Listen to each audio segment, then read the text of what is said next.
તો હેલો મિત્રો, કેમ છો બધા? આશા કરું છું કે તમે બધા જ મજામાં છો અને હું પણ મજામાં છું.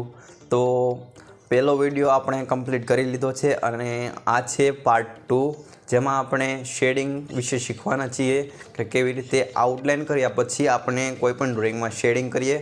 તો ચાલો શરૂ કરીએ. અને હા, વિડીયો થોડોક લાંબો થઈ ગયો છે પણ મજા આવશે અને પ્લીઝ વિડીયોને પૂરો જોજો, જેથી કરીને તમે શીખી શકો કે વ્યવસ્થિત રીતે શેડિંગ કેવી રીતે કરાય અને કેવી રીતે આપણે ડ્રોઈંગને રિયલિસ્ટિક બનાવી શકીએ.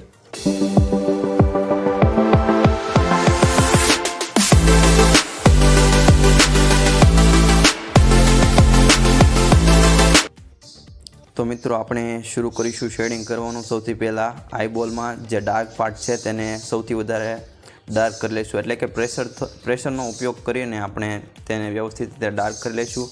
જ્યાં જ્યાં ડાર્ક પાર્ટ છે ત્યાં પહેલેથી જ આપણે ડાર્ક કરી લઈશું.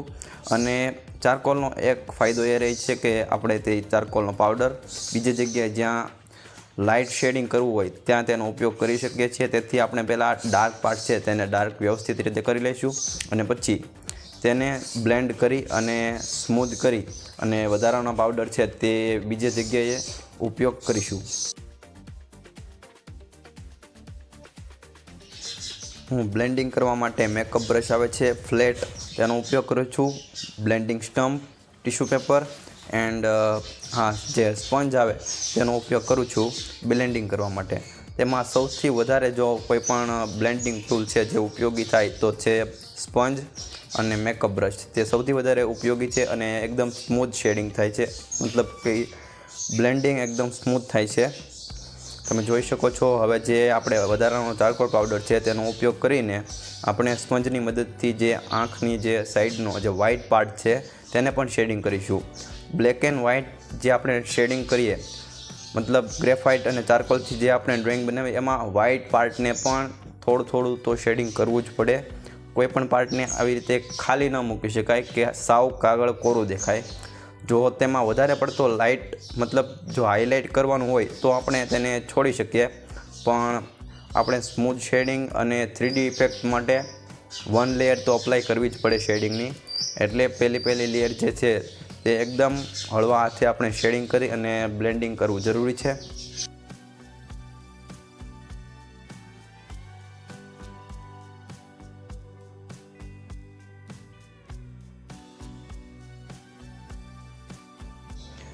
શેડિંગની પહેલી લેયર એકદમ હળવા હાથે કમ્પ્લીટ કર્યા પછી હવે આપણે બીજી લેયર અપ્લાય કરીશું. તેમાં થોડોક વધારે પ્રેશર રાખી અને ડાર્ક કરવાની ટ્રાય કરીએ, જેથી જે ડાર્ક પાર્ટ છે તેને આપણે કવર કરી શકીએ.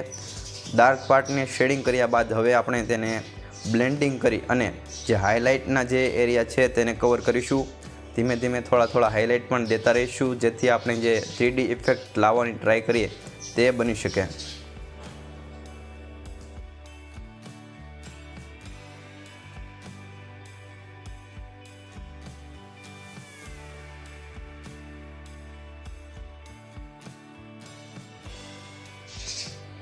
હવે શાર્પ હાઇલાઇટ કરવા માટે હું નીડેડ ઇરેઝરનો ઉપયોગ કરી અને શાર્પ જે હાઇલાઇટ છે તેને કરું છું. અને વિડીયો થોડોક લાંબો થઈ ગયો છે કારણ કે જે હું ફાસ્ટ ફોરવર્ડ કરું છું દર વિડીયોમાં તે આ વખતે ખૂબ જ ઓછું કર્યું છે અને રિયલ ટાઈમ વિડીયો મેં ઉતારવાની ટ્રાય કરી છે.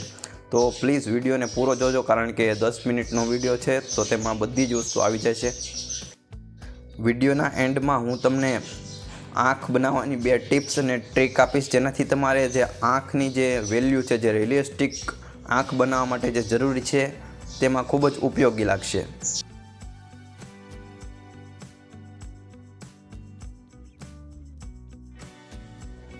હવે જે આપણે આંખની ઉપરની લાઈન છે તેમાં શેડિંગ કરવા માટે પહેલાં જે લાઈન છે તેને ડાર્ક કરી લઈશું અને પછી હળવા હાથે એકદમ શેડિંગ કરીશું.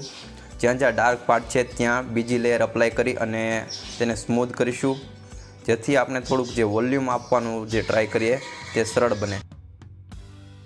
હવે તમને એક પ્રશ્ન ઊભો થશે કે વોલ્યુમ એટલે શું? તો વોલ્યુમ એટલે જે આપણે ડ્રોઈંગમાં 3Dનેસ આવે, જે 3D ડ્રોઈંગ લાગે તેને વોલ્યુમ કહીએ. જ્યાં સુધી તે વોલ્યુમ ન આવે ત્યાં સુધી આપણી ડ્રોઈંગ જે 3D લાગવી જોઈએ, જે રિયલિસ્ટિક લાગવી જોઈએ તે ન થાય. તેના માટે આપણે માત્ર ને માત્ર લેયર બાય લેયર શેડિંગ કરવાની છે. કોઈ પણ જગ્યાને એકદમ ડાર્ક નથી કરી દેવાની કે કોઈ પણ જગ્યાને એકદમ લાઇટ નથી રાખવાની. લેયર બાય લેયર કામ કરવાનું છે.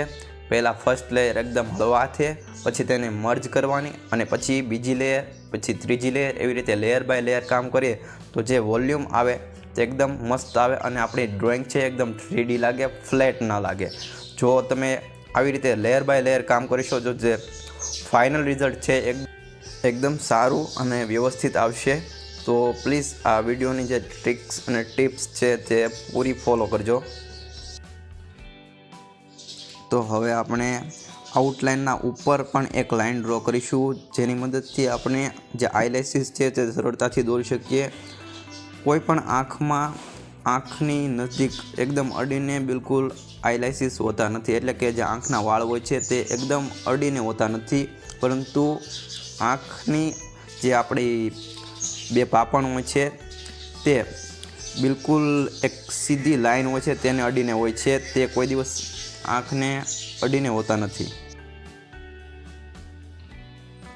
જે આપણે આંખના ઉપરની જે લાઈન ડ્રો કરી છે તેવી જ રીતે એક નીચે આંખની લાઈન પણ ડ્રો કરીશું અને એના ઉપર જ આપણે આઈલેસીસ દોરીશું, એટલે કે જે આંખના વાળ છે તેના ઉપર ડ્રો કરીશું.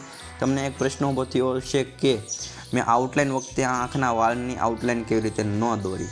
તો તેના પાછળ પણ એક કારણ છે, કારણ કે આપણે જે આંખની શેડિંગ કરીએ તો તેમાં કોઈ પણ પ્રકારની લાઈન દેખાય તો એકદમ 3D ન દેખાય, અને જે આપણે એકદમ સ્પષ્ટ રીતે જે વાળ દોરવાના હોય આંખના તે સીધી રીતે આપણે દોરી ન શકીએ, કારણ કે લાઈન ઉપર લાઈન એકદમ ન આવે તો આપણે જે નીચે લાઈન દોરીએ છીએ તે પણ દેખાશે અને ઉપર આઈલેસીસ દોર્યા છે તે પણ અલગથી દેખાશે. તો તે બિલકુલ પણ વાત સારી નથી એક 3D અને રિયલિસ્ટિક ડ્રોઈંગ માટે.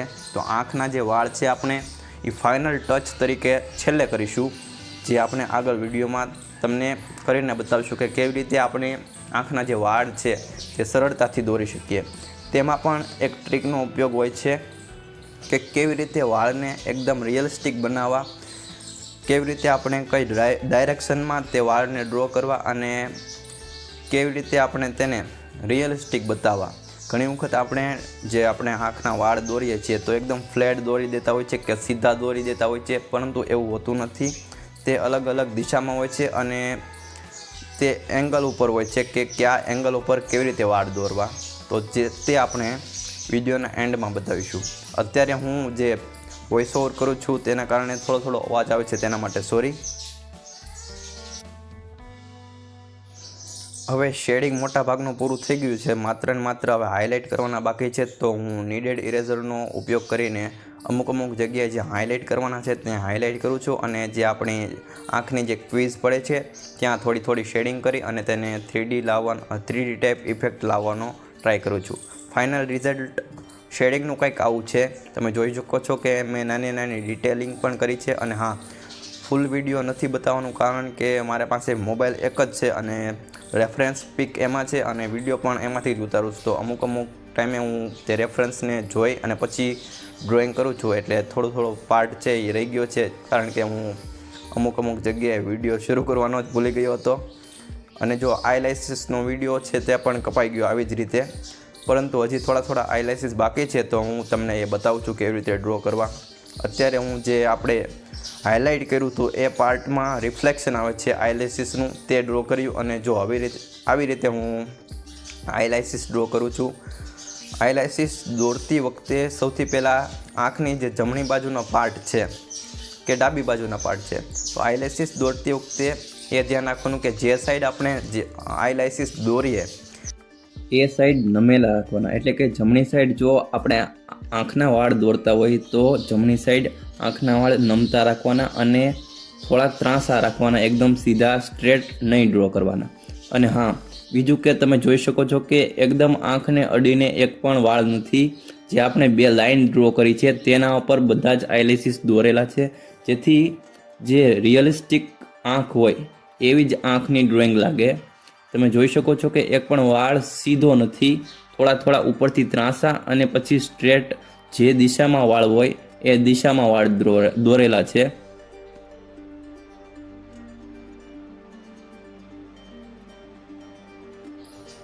ને હવે છેલ્લું કામ, આપણી ડ્રોઈંગ કમ્પ્લીટ થઈ ગઈ છે, પરંતુ આપણે ફિક્સેટિવ જરૂર કરવું જોઈએ.